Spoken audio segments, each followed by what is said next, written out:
साथ the first thing was कि election commission ने एक रेफरेंस को एंटरटेन किया और उस रेफरेंस टाइम बार था, वो एक बोगस किस्म का रेफरेंस था।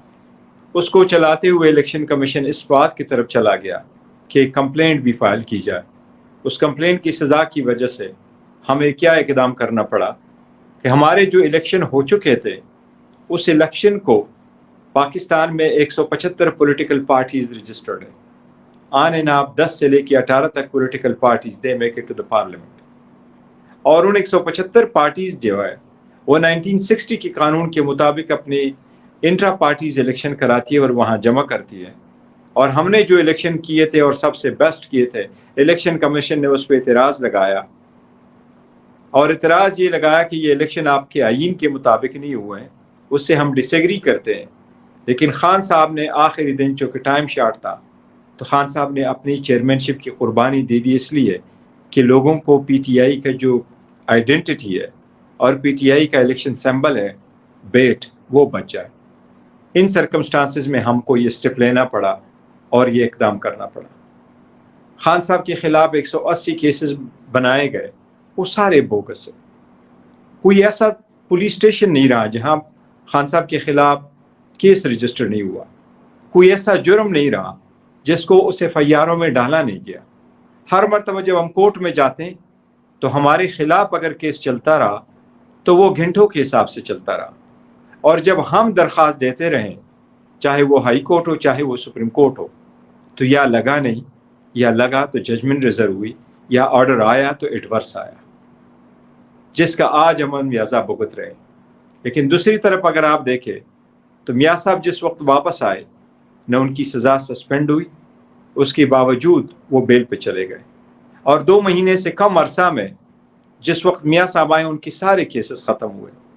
और वो अकाउंटेबिलिटी ब्यूरो जिसने सारे केसेस बनाए थे और वो सुप्रीम कोर्ट जिसके सामने ये केसेस आए थे, election commission supreme high court के सामने अकाउंटेबिलिटी ब्यूरो का वकील जब खड़ा हुआ तो उसने मैक्सिमम ये कहा कि मुझे फ़कत आधा घंटा चाहिए। ये कैसे मुमकिन है कि जो ट्रायल कई महीने चला हो, जिसकी कई बिलियंस वर्थ एलिगेशंस हो, वो 30 मिनट्स में कैसे कंक्लूड हो सकता है। और इवेंचुअली उसको ये कंसीडिंग स्टेटमेंट देनी पड़ी कि हमारा केस तो मफरूज़े पे मबनी था और मियाँ साहब की इसी तरीके से एक्विटल हुई। लेकिन फिर भी मियाँ साहब को अगर आप सुनेंगे, so he is a better angry man. उसके जहन में अभी भी कहता है मेरी हुकूमत क्यों ख़त्म हुई, अकाउंटेबिलिटी कैसे होगी। उसके जहन में अब भी इंतकाम है। खान साहब के जहन में, खान साहब के दिल में, खान साहब की बातों में कोई इंतकाम नहीं। खान साहब से मैं जब भी मिलता हूँ तो उन्होंने मुझसे कभी भी नहीं पूछा कि मेरे केसेस कब होंगे, कब मैं निकलूँगा, कब जल्दी दूँगा। जब भी वो पूछते हैं तो वो पाकिस्तान के अवाम, इसके इकानमी और आप लोगों का पूछते हैं। अगर आप नवाज शरीफ की बेटी को भी सुने तो जब भी वो जिक्र करती है वो करती है अपने वालिद की। वो शायद एक वालिद की बेटी तो ज़रूर है, पर उसकी वालिद, उसकी आवाज़ में आपको कौम की बेटी नज़र नहीं आएगी। और अगर ऐसी सियासतदान होते हैं वो कभी आपकी फलाह का नहीं सोच सकते। मैं आपके सामने अगर खड़ा हूँ तो ये जमहूरियत की सबसे बड़ी मिसाल है। ख़ासकर ओवरसीज़ पाकिस्तानी जो इसको देख रहे होंगे उनके लिए एक जिंदा मिसाल है। आप लोग प्राउड है कि पाकिस्तान में भी ऐसा मुमकिन है कि एक आम ऑर्डिनरी वर्कर आकर के वो चेयरमैन पीटीआई बन जाता है। ये शायद आपने अमेरिका, यूके में सुना होगा, लेकिन फर्स्ट टाइम आप पाकिस्तान में सुन रहे हैं।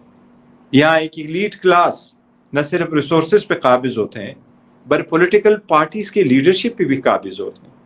यहीं से वो अपना सारा मनदन चलाते हैं। ये फर्स्ट टाइम हुआ और ये आपके और आपके बच्चों के लिए, मैं समझता हूँ हमारे on behalf of our children ये ऑब्लिगेशन के उनको बताए। जिस तरह अमेरिका में कहते हैं anyone could be anything, so यही है। और पीटीआई ने, खान साहब ने जेल में होते हुए इसकी इब्तिदा की है। हमारी दुआ है कि जल्द से जल्द खान साहब हमारे दरमियान हो। लेकिन इस वक्त जो हमने मैनिफेस्टो बनाया आगे वाले इलेक्शन के लिए, ये 150 पेज इस पे मबनी है। बहुत जल्द इंशाअल्लाह ताला उसको हम डिस्क्लोज करेंगे। उसमें बहुत सारे रिफॉर्म लेके आ रहे हैं, जुडिशरी के रिफॉर्म्स लेके आ रहे हैं जिससे हम होके गुजरें, पुलिस में रिफॉर्म्स लेके आते हैं, آپ کی پراپرٹی کی سپورٹ کے لیے ہم ریفارمز لے کے آتے ہیں.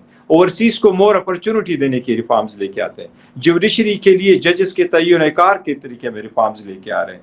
اور آپ لوگوں کی انویسٹمنٹ کو سپورٹ دینے کے لیے انشاءاللہ تعالی ہم ریفارم لے کے آ رہے ہیں. انشاءاللہ تعالی یہ ہم کے ساتھ شیئر کریں گے.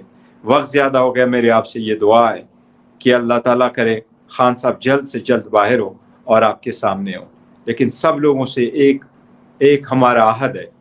یاد رکھ لینا خان صاحب کی یہ آواز ہمیشہ رہے گی. ان کی آواز اپنے لیے نہیں انہوں نے اٹھائی. اگر اپنے لیے آواز اٹھانی تھی تو جس وقت یہ ڈیسیجن ہونا تھا کہ چیئرمین کو کس کو بنائے, تو ایک آپشن آیا اپنی بیوی کو بنائے, دوسرے میں بہن کو بنائے, تیسرے نے کہا بیٹے کو بنائے. تو خان صاحب کی آواز یہ تھی کہ میں 27 سال سے اسٹرگل کر رہا ہوں انہی اسٹیٹس کو ختم کرنے کے لیے. میں یہ نہیں کر رہا ذات کے لیے, یہ میں پاکستانی عوام کے لیے کر رہا ہوں. میں اسی لیے کر رہا ہوں تاکہ آپ پاکستان کی عوام کو کچھ ملے. میں ذاتی نہیں کر رہا ہوں.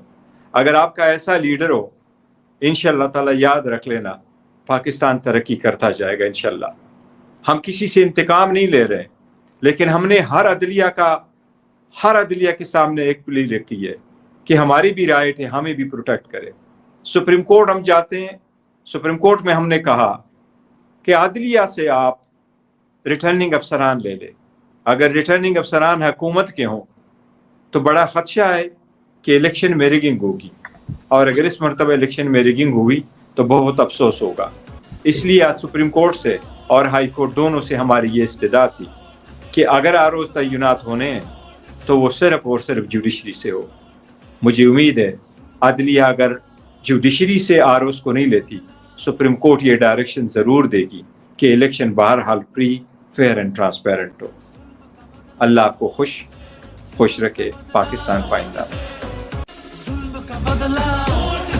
کی قسم ہم کو ہم بھول نہ پائیں گے, یہ وقت تمہارا ہے, ہم تاریخ بنائیں گے.